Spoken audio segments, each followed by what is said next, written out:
E como a gente viu aí, nos últimos 12 anos, Ribeirão Preto ganhou mais de 45 mil novos idosos. O aumento da população acima dos 60 anos reflete uma transformação importante. Muitos têm adotado, então, um estilo de vida mais saudável, como a gente viu aí, com foco na autonomia e na qualidade de vida. E à medida com que a gente vai envelhecendo, cresce também a preocupação com a saúde do nosso cérebro, um fator essencial para envelhecer bem, com lucidez, independência, bem-estar. A gente fala agora, então, com o Dr. Francisco Vale, neurologista, que responde, inclusive, as suas perguntas.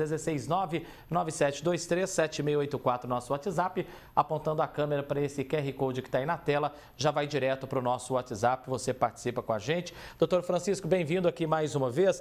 Para a gente começar esse nosso bate-papo, então, doutor, depois dessa reportagem aí que a gente mostrou, quais são os primeiros sinais de alerta para doenças neurológicas nos idosos? Doutor, boa tarde. Boa tarde, André. Boa tarde, seus telespectadores. A doença de Alzheimer é uma doença muito comum no mundo inteiro, uma prevalência alta, uma ocorrência alta e tem preocupado todos os países, né?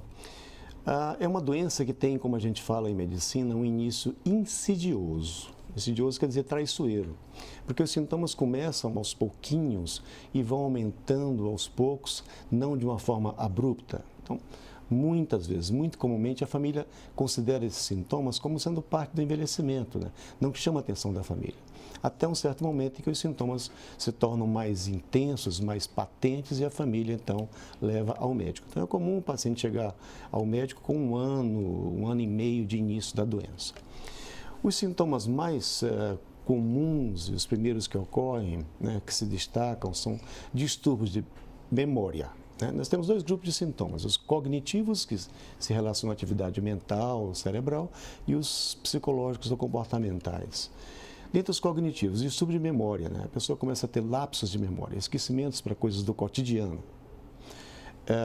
Em contraposição, a memória para fatos antigos vai permanecendo bem por um bom tempo, né? Então, distúrbios de memória, dificuldades de lembrar coisas, recados, dificuldade de lembrar nomes de pessoas, datas, né? Coisas que um familiar acabou de falar, a pessoa esquece e pergunta novamente. Esse tipo de dificuldade de memória no início, que vai aumentando de intensidade. Distúrbios de linguagem também são comuns, dificuldade de falar coisas, de encontrar a palavra que quer falar naquele momento, né?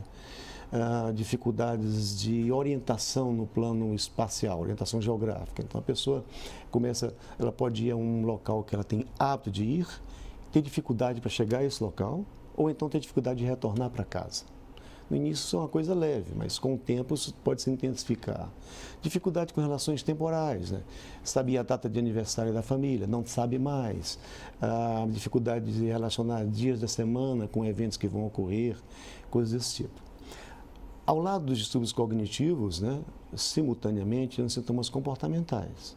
Destacam-se sintomas depressivos. É muito comum na doença de Alzheimer, mesmo no início da doença, dos sintomas, há sintomas de depressão. Mas outros sintomas são comuns também. Ansiedade, distúrbios do sono são comuns também, e outros tantos. Doutor, a pergunta que vem do Messias de Itaquaritinga, como é que um idoso pode, então, não sei se existe isso, mas um tratamento que possa, de certa forma, prevenir a perda dessa memória? Ok. Não há prevenção específica ainda, né? Nós não sabemos a causa da doença ainda, mas nós sabemos uma série de mecanismos que ocorrem no cérebro e que provocam os sintomas da doença. Mas nós não temos ainda uma prevenção específica, porque nós não sabemos a causa. O que nós aconselhamos de prevenção para a doença de Alzheimer, doenças cerebrais do idoso, são as mesmas coisas que a gente indica para a prevenção de transtornos mentais, de uma maneira geral. E coincidem com a prevenção de doenças outras não cerebrais, como sejam muitas delas relacionadas a hábitos de vida, como sejam uma boa alimentação, sono, cuidar de um bom sono. Atividade física é indispensável, lazer é indispensável, um bom lazer, atividade cerebral, atividade mental, estão dentre o que a gente recomenda. Além disso, os bons hábitos, que são evitar tabaco, qualquer que seja a quantidade, meio cigarro a cada 10 anos já tem que ser evitado. Álcool de uma quantidade muito moderada, né, recreacional muito moderada, cuidar dos seus problemas de saúde sistêmicos, como sejam hipertensão arterial, diabetes, colesterol alto e outros problemas de saúde. Isso deixa a pessoa em uma menor condição de risco para a doença de Alzheimer e outras doenças mentais. Vamos ajudar a doutora Maria, que é lá de Bebedouro. O Alzheimer é hereditário, a família do esposo dela, todos tiveram, a mãe está com Alzheimer, inclusive. O esposo dela tem 54 anos e já está começando a ter esquecimento, doutor. A doença de Alzheimer ela tem duas formas, uma forma que a gente chama de genética, familiar genética, e a forma que a gente chama de esporádica. A forma familiar genética é, felizmente, rara, ela é muito rara. É a forma em que a pessoa que tem a doença, ela tem uma alteração genética que ela vai ser transmitida para quase metade da prole, ou seja, de 5 filhos, 2 vão ter alteração genética e, portanto, vão desenvolver a doença. Felizmente, como eu disse, é a forma rara da doença e acomete pessoas mais jovens, adultos. A forma mais comum é a que a gente chama de forma esporádica, né? É um termo médico que causa espécie de atenção no leigo, mas a forma chama-se esporádica, que é a forma mais comum, que acomete caracteristicamente idosos. Essa é que é a forma. Na forma esporádica, essa que é mais comum nos idosos, dessa forma, há fatores genéticos que predispõem à doença. Mas esses fatores genéticos precisam se acoplar a fatores ambientais não genéticos para desencadear a ocorrência da doença. A gente chama isso em medicina de epigenética. Tem um fator genético que predispõe, mas tem que haver desencadeantes ambientais não genéticos para a doença se manifestar. Doutor, o pessoal vai participando aqui até com outras questões, mas envolvendo a saúde do idoso também. O nosso telespectador Gustavo de Ribeirão está perguntando a relação da sarcopenia, que é a perda da massa muscular, com a questão natural da idade, obviamente, como tentar reverter isso. Tem medicamento para tentar reverter isso, doutor? Para reverter, a sarcopenia é um processo de perda de massa muscular próprio do envelhecimento. Tem recursos para se reduzir a sarcopenia, sim. Recursos alimentares, né? Proteína é indispensável, é essencial, boas proteínas para a conservação do músculo, né? E reduzir a sarcopenia. Então, alimentação.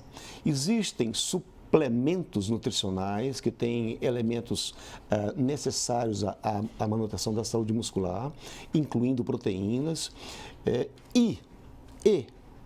afora os alimentos. Atividade física. Atividade física é um elemento necessário e indispensável para a redução da sarcopenia, que tem consequências, como sendo queda, traumatismos cranianos, fraturas ósseas, etc., que vão reduzir a qualidade de vida do idoso. Olha que prazer receber aqui a pergunta agora do Antônio Donato, doutor. Ele tem 91 anos, está dizendo aqui que dorme bem, mas tem muitos sonhos durante o sono. Normal, doutor, ter algum sonho ou pode ser algum sinal? Não, é normal ter muitos sonhos. Há pessoas que têm mais sonhos e pessoas que, sobretudo, recordam os sonhos, porque todos nós sonhamos. A questão é que muitos de nós não lembramos dos sonhos no dia seguinte, ou não lembramos bem dos sonhos. Né? O sono, como ele fala, aumentado, pode ser porque ele aumenta mais, mas há fatores que provocam o aumento do sono, que a gente chama de sono REM, que é o sono em que ocorrem sonhos. Né? Os fatores podem ser psicológicos, fatores podem ser medicamentosos e fatores podem ser de outras naturezas, como ócio, como inatividade, ócio, estresse no dia a dia e outros fatores. Mas não necessariamente é normal. Claro. O Roberto Rossi do Irajá está dizendo aqui que ele toma o Zolpidem para dormir, doutor, e aí ele está tendo muitos esquecimentos. Pode ter alguma relação com o uso do medicamento? O Zolpidem, ele é um medicamento que ele só induz o sono, né? Para quem tem dificuldade para iniciar o sono. Só que por essa facilidade ele se tornou um medicamento de risco e hoje até ele necessita de receita controlada para ser adquirido na farmácia. É um medicamento do grupo das fármacos que a gente chama de drogas Z. São drogas que têm esse mecanismo de induzir o sono. E o que está ocorrendo é abuso desse medicamento. As pessoas estão tomando muito esse medicamento que poderiam ser dispensados se elas tomassem as providências, procurassem recursos médicos para tratar a sua insônia. e estão tomando em quantidades exageradas. Já recebi pacientes tomando 8 comprimidos de Zolpidem numa noite ou mais.